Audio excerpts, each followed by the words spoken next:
jury, I will now read the verdicts as they will appear in the permanent records of the. When I watched the verdict, my immediate reaction was relief. It's not a feeling that we get to feel often. Find the defendant guilty. Today was a day where the system did what it was designed to do, and that was provide accountability. Justice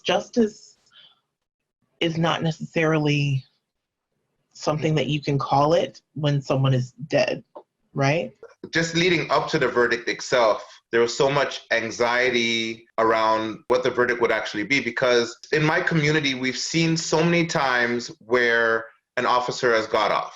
So even though we watched Chauvin kill someone in broad daylight, the certainty of the verdict was completely uncertain. The emotion I felt when I heard the verdict was not joy. I was relieved in the fact I didn't have to be even more angry.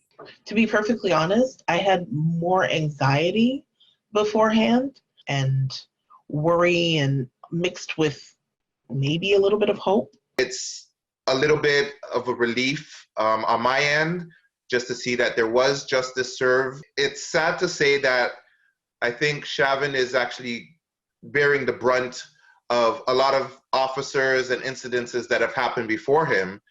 I can't imagine looking at the situation that's happening in the US and being divorced from it as a member of the diaspora and as somebody who has found themselves pulled out of a car with a police officer here myself. I have a young son. He's 2 years old. And over the course of the last 2 years, I see the world through his eyes. So for the first time in looking at yet another name, yet another person lost, I didn't envision myself anymore in the videotape. I envisioned my young son. I wanted to rewatch the entire 9+ minutes, so I knew exactly how I felt in that place when I saw it for the first time. And I counted every single "I can't breathe," 27 of them. As I was watching news coverage and footage of people celebrating in the streets, many of them Black people, I kind of thought to myself, what a low bar. It's given the entire community some sort of justice and a good feeling that, you know what, not everybody is going to get away with this. It might be a message to other officers.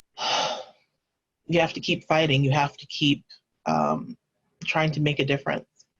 It's been a long time, but finally, maybe we're starting to move in the right direction.